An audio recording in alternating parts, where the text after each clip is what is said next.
하나님 말씀 보겠습니다. 사도행전 16장.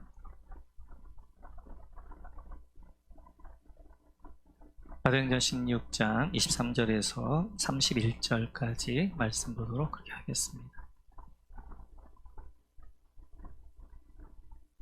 우리 사도행전 16장 같이 한번 읽습니다. 23절부터 같이 읽습니다.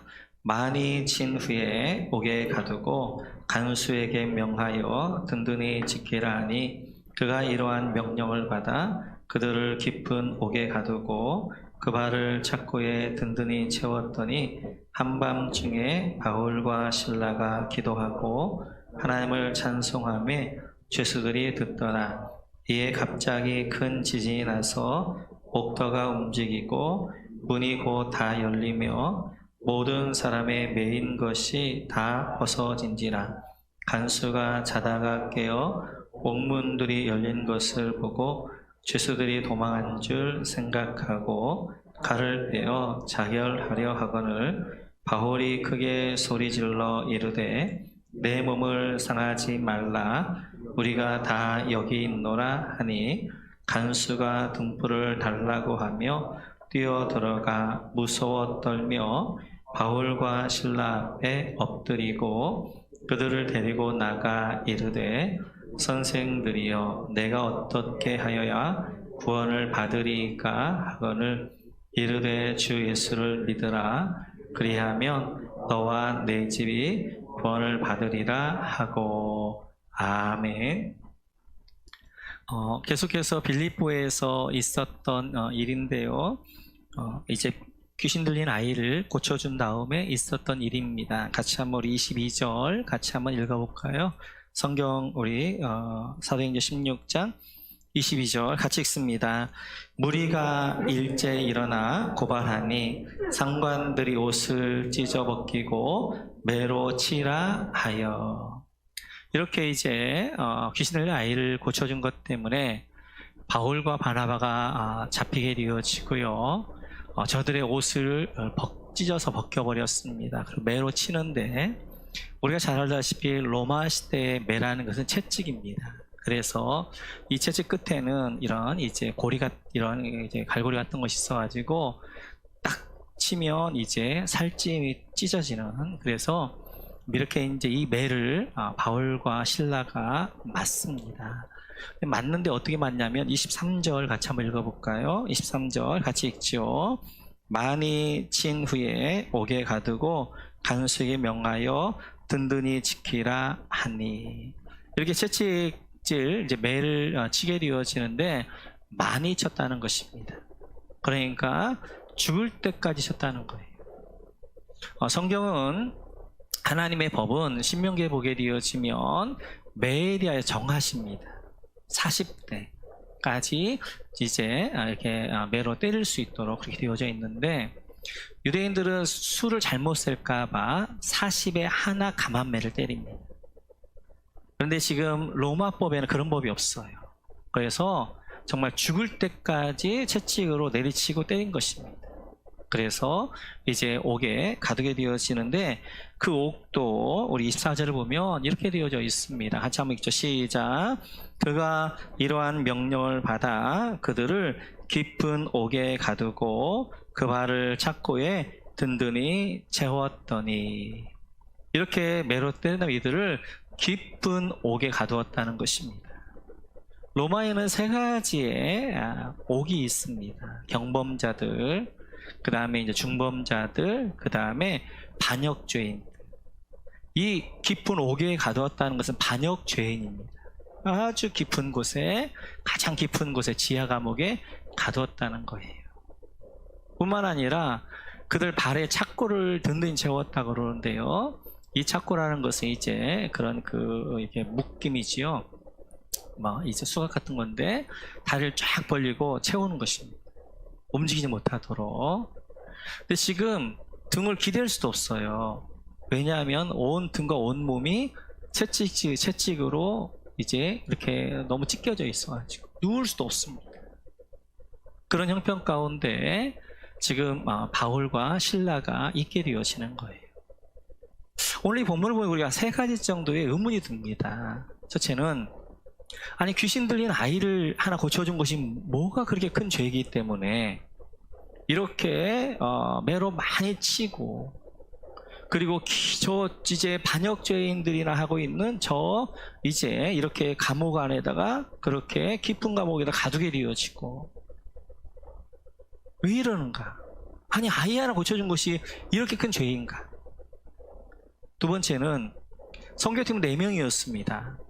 바울과 실라, 디모데, 누가. 그런데 바울과 실라만 지금 잡아서 이렇게 때리고 감옥에 가둔단 말이에요. 왜 바울과 실라만 감옥에 가두는가? 세 번째는, 이들의 이제 이 종들의 주인들이 한다면 좀 이해가 되어지는데, 빌립보 모든 사람이 일제히 이들을 고발하고 있단 말이에요. 왜 빌립보 사람들이 전부가 다 이렇게 일어나서 이 좋은 일을 한 바울과 실라를 왜 고발하면서 저희를 이제 상관들이 고발하고 있는가 하는 것이죠. 그것은 우리 역사를 좀 봐야 됩니다. AD 50년경에 로마의 클라우디우스 1세 황제가 칙령을 하나 내려요. 그 칙령이 뭐냐면 유대인들을 로마에 쫓아내는 칙령입니다.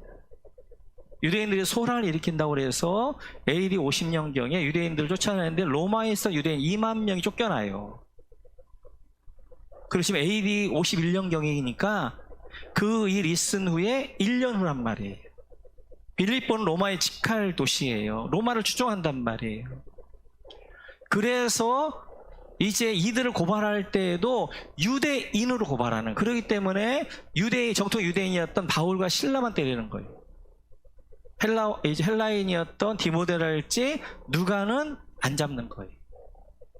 빌립보 사람들이 왜 이렇게 그렇게 하느냐? 이들을 이제 역적으로 그렇게 소란을 일으켰던 자들로 해가지고 그들의 혐오가 있는 거예요. 그러니까 이렇게 아이 하나 고쳐준 거, 그건 굉장히 좋은 일임에도 불구하고 이렇게 마구 때리고 깊은 감옥에 가두는 것은 그 일들 때문이에요. 이렇게 억울하게 감옥에 갇혔습니다. 그런데 그 가운데에서 바울과 실라가 이렇게 하지요. 우리 한번 25절 같이 한번 읽어볼까요? 25절 시작. 한밤중에 바울과 실라가 기도하고 하나님을 찬송하며 죄수들이 듣더라. 여기 25절에서 4개에다가 우리 동그라미 칠 터인데요. 한밤중, 여기다 동그라미 쳐주시겠어요? 기도 동그라미 쳐주시고요. 찬송 동그라미 쳐주시고, 듣더라 동그라미 쳐주시고요. 이 4가지를 살펴볼 것입니다. 먼저 이때 상황이 한밤중이라는 거예요. 이 한밤중이라는 말은 시간적 의미입니다. 그래서 저녁 한 12시 정도를 이야기하는 때인데, 이때 한밤중에 이제 그들이 기도와 찬송했다는 거예요. 근데 누가가 한밤중에 했을 때에는 그냥 시간적인 의미만을 가지고 쓴 것이 아니라 바울과 실라의 상태적 의미예요. 지금 그들의 상황이 어떤 상황인가? 바울과 실라가 지금 이런 깊은 칠흑 같은 어둠 가운데 한밤중과 같은 상황이라는 거예요. 그들의 절망적인 상태입니다. 그들이 지금 이제 어떻게 보면 소요를 일으킨 자들, 소동을 일으킨 자들로 반역죄로 지금 걸려서 깊은 감옥에 있기 때문에 거기서 풀려날 소망이 없는 거예요. 그래서 어떻게 보면 그들은 절망적인 상태, 깊은 칠흑과 같은 한밤중의 그런 상태 가운데 그들이 있는 것입니다. 이때 이들이 뭐 했느냐? 오늘 기도하고 하나님을 찬송했다는 것입니다. 오늘 우리 성경은 기도하고 찬송했다 동시적인 것들로 이제 설명되어져 있는데, 원어를 보면 시간적 순서가 정확해요. 명확해요. 그래서 하나님 앞에 바울과 실라가 기도합니다. 그리고 후에 그들이 찬송하게 되어져요. 그럼 이들이 어떤 기도를 드렸을 것인가? 만약 제가 거기 있었다면 하나님을 원망하고 그 다음에 하나님 앞에 여러 가지 불만의 기도를 드렸겠지요. 토설 기도를 드렸겠지요. 그리고 하나님 여기서 구해주세요, 건져주세요 라고 기도했을 것 같아요. 그런데 오늘 바울과 실라는 옥에서 건져달라는 기도를 한 것 같진 않아요. 왜냐하면 이들이 기도한 후에 찬양이 터집니다. 그들 가운데. 그리고 이들이 기도하고 찬양한 후에 옥문이 열리게 되어져요. 하나님 역사가 있게 되어져요. 뿐만 아니라 옥문이 열렸는데 이들이 나중에 보니까 안 나가요. 만약 바울과 실라가 하나님 이 옥에 날 좀 건져 주십시오 라고 기도했다면 옥문이 열렸을 때 이들은 하나님의 응답이라고 나갔을 거예요. 그런데 아마 이들이 그런 기도를 드리지 않은 것 같아요. 그러니까 옥문이 열려도 안 나가지요. 어떤 기도를 드렸을까? 우리가 이제 그 내용을 정확히 추정해 보게 되었으면 이들이 옥에 갇혔음에도 불구하고 그런 억울한 일을 당함에도 불구하고 하나님 앞에 원망과 불평이 아니라 기도와 찬양을 했던 것들을 보면 아마도 하나님에 대한 신뢰는 흔들리지 않았던 것 같아요. 하나님에 대한 믿음이 흔들리지 않았던 것 같아요. 비록 내가 지금 억울한 일을 당하고 하나님의 마게도냐 환상을 통해 빌립보로 와서 억울한 일을 당하고 지금 매를 맞고 감옥 안에 있지만 그러나 하나님은 선하시고 또 이렇게 하시는 이유가 있을까라고 그는 믿었던 것 같아요. 그러니까 이들이 그 감옥 안에서도 기도하고 찬양할 수 있었습니다. 만약 이들이 하나님에 대한 신뢰가 하나님에 대한 믿음이 흔들렸다면 이들은 거기서 원망 불평했겠지요. 아마도 여기서 이들은 이런 기도를 드렸을 거예요. 하나님은 선하십니다. 하나님의 역사의 주권자이십니다. 마게도냐 환상을 통한 이 빌립보까지 인도하신 분도 하나님이십니다. 그리고 이제 억울하게 감옥에 갇힌 것도 하나님이 뜻이 있는 줄로 믿습니다. 이 감옥 안에서 하나님의 뜻이 내 안에 이루어지길 원합니다. 아마 이 기도를 드렸던 것 같아요. 하나님의 뜻을 구하는 기도. 하나님, 이곳에서 하나님의 뜻이 이루어지길 원합니다. 그래서 그 바울과 실라는 옥문이 열리도 그들에게는 선교사로 부르셨기 때문에 영혼구이 중요했기 때문에 간수의 영혼을 위하여서 그 자리에 있었던 것 같아요. 이렇게 이들이 기도하자 하나님의 은혜가 이들 가운데 부어지는 거예요. 그리고 거기서 뭐가 찬양이 터져 나오는 것입니다. 근데 이 하나님을 찬송했다 이 말이 원어를 보면 하나님을 찬미하는 겁니다. 하나님을 높여드리는 찬양을 하는 거예요. 자기 억울함을 막 노래로 호소한 게 아니라 하나님은 위대하십니다. 하나님을 높여드립니다. 하나님을 경배합니다. 이 찬양을 드린 거예요. 아마도 이런 찬양 들리지 않나는 모르겠어요. 주님의 높고 위대하심은 내 영혼이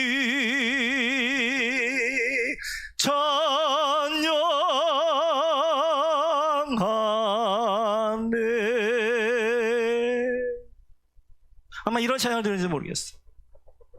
이렇게 하나님을 기도하고 높여드리는 찬양을 하게 될 때 놀라운 일이 벌어지는데요.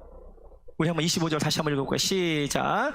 한밤중에 바울과 실라가 기도하고 하나님을 찬송하며 죄수들이 듣더라.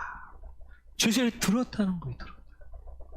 여러분, 지금 대낮도 아니고 한밤중 12시란 말이에요. 깊은 잠에 빠져 있는 거예요. 근데 그때 기도하고 찬양했는데 죄수들이 들었다는 것입니다. 기적이죠, 기적. 근데 여기 들었다는 말을 누가는 특별한 단어로 쓰고 있어요. 오늘 보게 되시면 보여주시겠어요? 네, 에파크로와 오마이라는 말을 이제 쓰고 있는데요. 여기서 딱 한 번 씁니다. 신약성경에. 보통 듣는다는 말을 할 때는 아쿠오란 말을 써요. 소리가 들렸다 이런 말로 아쿠오. 그런데 누가는 여기서 죄수를 들었는데 아파크로 아오마이 제가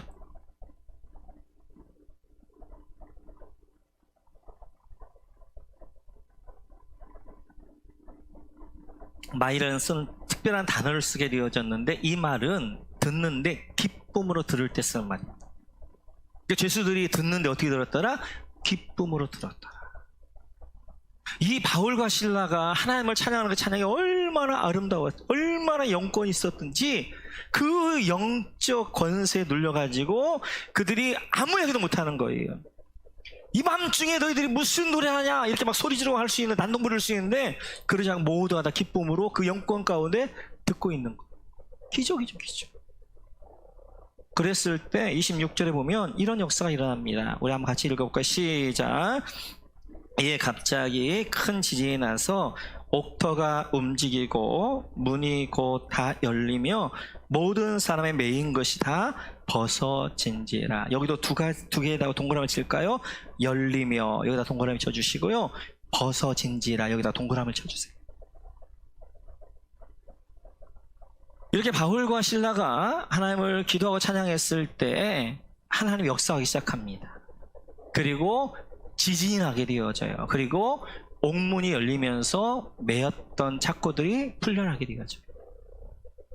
여러분, 지진 아시다시피 지진하게 되어지면 막 흔들거리게 되기 때문에 기둥들이 다 무너지면서 집이 무너져서 다 죽습니다.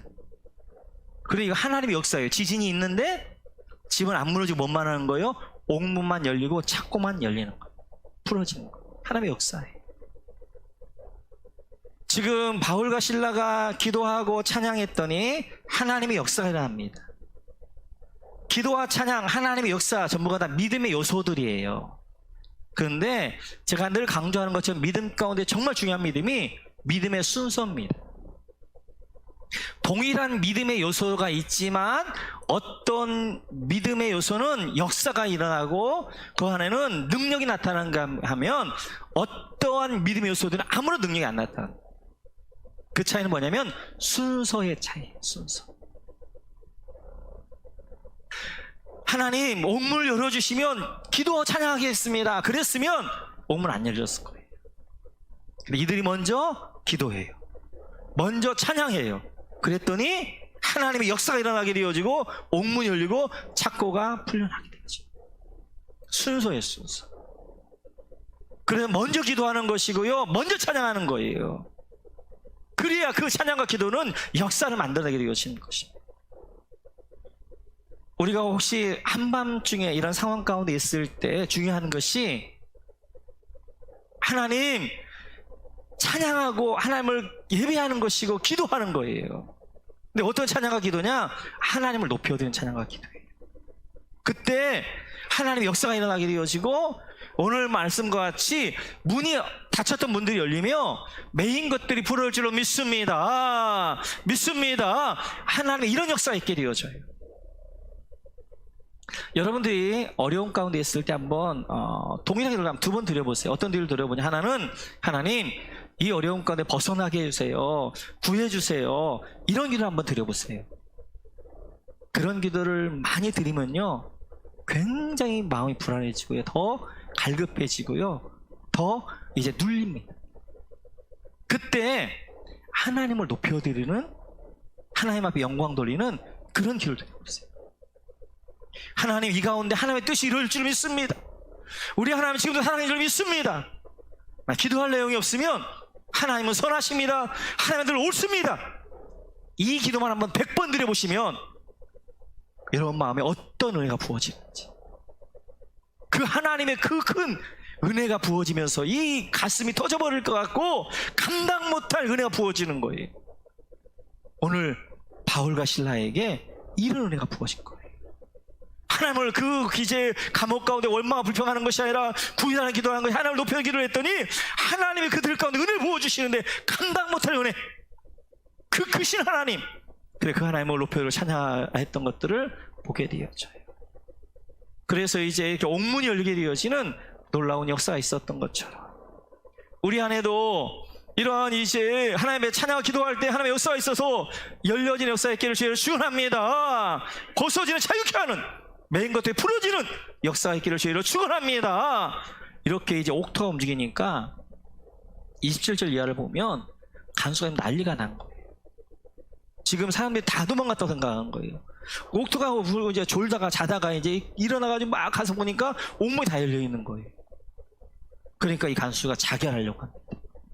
그때 바울이 안에서 멈춰라. 우리가 다 여기 있다. 그래서 간수가 깜짝 놀래가지고 횃불을 들고 정말 이제 옥을 들어가 보니까 죄수들이 옥문이 열렸는데 다 그 자리에 있는 거예요.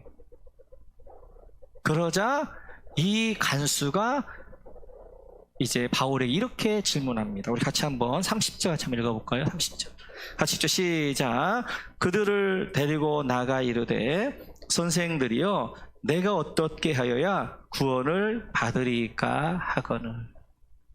간수가 질문합니다. 바울과 실라에게 내가 어떻게 해야 구원을 받습니까? 근데 여기 간수가 얘기하는 내가 어떻게 해야 구원을 받았습니까? 이 구원이라는 것이 우리 기독교에 말하는 예수를 믿어 구원받는 그 구원 아닌 것 같아요. 왜냐하면 지금 간수는 예수를 믿으면 구원받는다는 거 몰라요. 기독교 진리를 모른단 말이에요. 이 간수가 이야기하는 구원이란 개념은 우리 기독교에서 말하는 예수 믿어 구원받는 그 개념보다 훨씬 더 큰 개념이에요. 지금 간수의 눈앞에서 벌어지고 있는 일이 이해가 안 되어지는 거예요. 지금 간수는 아는 거예요. 바울과 실라가 억울하게 지금 매맞고 감옥에 갇혔다는 걸 알고 있는 거예요. 그리고 옥문이 열렸단 말이에요. 그러면 나가야 되는데 그 자리에 있는데 너무나 당당한 거예요. 너무나 의연한 거예요. 죄수 같지가 않은 거예요. 그러니까 이 간수가 그 앞에 무릎을 꿇어버려요. 그리고 선생이여 라고 되어져 있는데 오늘 보면 큐리오 주님이시여 나의 주인이요 이렇게 그들에게 이제 질문하는 거. 내가 어떻게 해야 구원을 받습니까? 내가 어떻게 당신들과 같이 될 수 있습니까? 보니까 인간의 생각을 초월해 있는 거예요. 너무너무 세상 말도 안 되는 일이 이 가운데서 이제 이렇게 옥문을 열린데도 그들이 나가지 않고 그 자리에 의연하게 당당히 있는 모습에 그가 압도당하는 거예요. 그러면서 나의 주님들이요 내가 어떻게 해야 당신들과 같이 될 수 있습니까? 이렇게 지금 질문하고 있는 거예요. 사랑하는 성도 여러분, 오늘 본문을 통해서 저는 우리 성도님들에게 여러분 우리가 복음을 증거하다가 어떤 핍박을 받아도 그 핍박을 감당합시다. 그 핍박 가운데 아무리 찢기는 매질을 당해도 그 가운데서 복음을 포기하지 맙시다. 이렇게 말씀을 못 드릴 것 같아요. 때때로 복음 증거하다가 어떤 억울한 일이 당해도 어떠한 이제 일이 있어도 그때 하나님을 찬양하고 기도합시다. 이렇게 말씀을 못 드릴 것 같아요. 오늘 바울과 실라는 너무너무 대단해서 인간이 할 수 있는 일들이 아니에요. 그들이 이제 옥문이 열렸어도 우리가 바울과 실라처럼 어떠한 일이 있어도 그 현장을 지키면서 그 자리를 지키면서 그 자리에 영원권한 일들 위하여 우리 생명을 드립시다. 이렇게 말을 못하겠어요. 그러나 한 가지 오늘 우리가 질문을 우리 인생에 질문 하나 던졌으면 좋겠어요. 그 질문은 바울이 믿는 신라가 믿는 하나님하고 내가 믿는 하나님은 다른가? 바울과 신라가 붙들고 있는 복음의 진리하고 내가 붙들고 있는 복음의 진리는 다른가? 바울과 신라가 소망하는 저 천국과 내가 소망하는 바라보는 저 천국은 다른가? 다르지 않을 거예요. 바울이 믿는 하나님 나도 동일하게 믿는단 말이에요. 바울이 붙잡고 있는 복음의 진리 다 동일하게 그 복음의 진리 붙잡고 있단 말이에요. 예수 믿으면 구원받는 이 진리. 바울이 소망하는 그 천국 나도 소망하고 산단 말이에요. 그런데 바울은 이 한밤중에도 그가 기도하고 찬양할 수 있었고 그리고 그가 끝까지 자기 사명의 자리 그 자리를 지킬 수 있었는데 지금 난 어떤가? 우리 2020년도를 한번 돌아보면서 이 코로나 상황 가운데서 이 상황에서 우리는 이 상황에 난 어떻게 했는가? 하나님에 대한 신뢰와 믿음이 흔들리지 않으면서 어떠한 자리에서도 내가 하나님을 찬양할 수 있었는가? 아니면 그 상황에 눌려가지고 코로나 상황대에 눌려가지고 매여가지고 거기서 질질하면서 있었는가? 우리 한번 돌아봤으면 좋겠어. 하나님은 역사의 주관자인 줄 믿습니다. 기도원 시대에도 하나님은 시고요. 바울에게도 하나님이 통치하셨고요. 코로나 이전에도 하나님이 통치하시고 코로나 이후에도 하나님이 통치하신 줄로 믿습니다. 그럼 죽지 않았어요. 바울의 하나님과 우리 하나님, 코로나 이전의 하나님, 코로나 이후의 하나님 다르지 않아요. 똑같아요. 그분은 역사의 주관자이시고 역사의 주권자이시고 통치자이셔요. 하나님의 허락 없이는 이 땅에 이루어지는 것이 하나도 없다. 참새 한 마리도 하나의 허락 없이는 떨어질 수 없다 말씀하시는 거예요. 코로나 상황이 하나님 만드신 건 아니지만 인간의 욕심과 인간의 죄가 만들어낸 결과이지만 하나님은 허락하셨단 말이에요. 하나님이 허락하셨을 때에는 이곳에 하나님의 뜻이 있는 거예요. 그 하나님은 코로나 시대에도 역사를 주관하시고 이 코로나도 주관해 가시는 분이 하나님이란 말이에요. 이 가운데 우리가 기도해야 될 것은, 우리가 봐야 될 것은, 하나님, 그럼 이 코로나 이 상황 가운데 이 한밤중에 나는 어떻게 해야 될까요? 하나님, 내 안에 하나님의 뜻은 무엇이에요?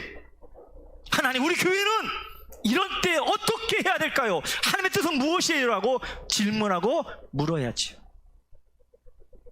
하나님, 이 코로나 상황 가운데 코로나에 짓눌리면서 그냥 죽겠다고 좌절하면서 그렇게 원망하면서 그렇게 사는 것이 하나님의 뜻인가? 아니면 이 코로나 상황에서도 하나님께 가까이 하며 더 우리의 믿음의 자를 지켜가며 더 견고해지는 것이 하나님의 뜻인가? 하나님의 뜻을 물어야지. 결국 이제 이 기도를 통하여서 이제 그 질문을 통하여서 이 간수가 주 예수를 믿으라, 그러면 너와 내 집 구원을 받을 것이다. 그리고 간수가 세례받고 간수의 가족이 세례받아서 한 빌립보 교회가 태어난단 말이에요. 그 감옥에서 바울 사도는 기도하며 하나님, 이곳에 하나님 인도할 때 하나님 뜻이 있을 터인데 그 하나님 뜻이 무엇이에요? 하나님 뜻이 이루어지기 원합니다 라고 했을 때 그 바울을 통하여서 간수가, 빌립보서 4장 3절을 보면 그 이름이 글레멘트예요. 글레멘트와 그의 가정이 구원받아 글레멘트 가정교회가 세워지고요, 그 루리아 가정교회가 두 가정교회 기초가 되어져서 빌립보 교회는 아주 너무너무 역사 가운데 멋지고 아름다운 교회가 세워진단 말이에요. 이 빌립보 교회는 바울이 세운 교회 중에 유일하게 바울 사도의 사역 선교사에게 동참해요. 바울 사도가 힘들고 어려울 때 그들이 선교사역을 보내줘서 선교비를 보내줘가지고 바울 사도 사역하도록 돕는 교회, 이런 아름다운 교회. 그러니까 빌립보서를 보게 되어져 기뻐하라, 내가 너희 밑에 기뻐한다. 이렇게 아름다운 교회가 어디 세워지느냐? 고난 가운데 세워지는 거예요. 이제 이렇게 이제 이렇게 바울 사도가 감옥에 갇혀서 그 고난 가운데서도 하나님의 뜻을 구할 때 그 뜻이 이루어지면서 빌립보 교회에 정말 너무너무 멋진, 너무너무 아름다운 교회가 세워지는 거예요. 마찬가지예요. 이 코로나 상황 가운데 어떤 교회는 흔들린 교회가 있는가 하면 어떤 교회는 든든하게 빌립보 교회처럼 세워지는 교회가 있는 줄 믿습니다. 그러기 위해서는 이 상황 가운데 우리가 기도해야 될 것은, 하나님, 코로나 이 한밤중에라도 하나님의 뜻이 내 안에 이루어지기 원합니다. 한밤중에도 하나님의 뜻이 우리 교회 가운데 이루어지기 원합니다 라고 기도할 때 하나님의 역사의 주관자인 하나님은 그 사람과 함께 일하실 것이고 그 교회와 함께 일하실 것이고 그 교회를 통한 놀라운 일들을 이루실 줄로 믿습니다. 이 코로나 상황 가운데서도 하나님의 뜻이 온전하게 여러분 가운데 이루어지시기를 주님의 이름으로 축원합니다. 오늘 말씀 기억하면서 바울 사도는 그 억울함 가운데서 깊은 감옥 가운데 한밤중 소망이 없는 그곳에서도 바울 사도는 기도하고 찬양하는 걸 놓지 않았어요. 하나님 원망하지 않았어요. 이곳에 하나님 뜻이 이루어지기 원합니다 기도했어요. 그리고 옥문이 열렸지만 그는 영원 구원한 일이 자기 인생의 사명이었기 때문에 그 자리를 지키면서 간수의 가정을 구원하게 되어져서 빌립보 교회라는 너무너무 아름다운 교회, 루디아 가정교회와 글레멘트 가정교회를 통하여서 세워졌던 이 빌립보 교회가 바울사도의 통역자가 되어져서 바울사도의 선교사역을 같이 감당하는 교회가 되어졌던 것처럼, 하나님, 지금 우리가 한밤중에 있을지 몰라요. 우리 코로나 상황에 그럼에도 불구하고 우리가 여기서 구해야 될 것은, 하나님, 내 안에, 우리 가정 안에, 우리 교회 안에 하나님의 뜻이 이루어지기 원합니다. 하나님의 뜻이 오직 이루어지기 원합니다 라고 기도할 때 우리를 통하여서 이 상황 가운데 우리를 빚어가실 것이고 하나님의 뜻이 이루어질 것이고 우리 교회도 빌립보 교회처럼 아름답게 든든하게 서갈 뿐만 아니라 하나님의 귀한 사역들에 감당하는 교회가 될 줄로 믿습니다. 오늘 말씀 기억하면서, 하나님, 내 안에 혹시 하나님 향한 신뢰가 무너졌다면 하나님 어떠한 형편에서도 하나님을 절대 믿어, 절대 신뢰, 흔들리지 않게 하여 주시고 내 안에 하나님의 뜻이 이루어지기만을 구하는 삶이 되어지게 하여 주옵소서. 우리 한번 같이 기도합니다. 기도하겠습니다.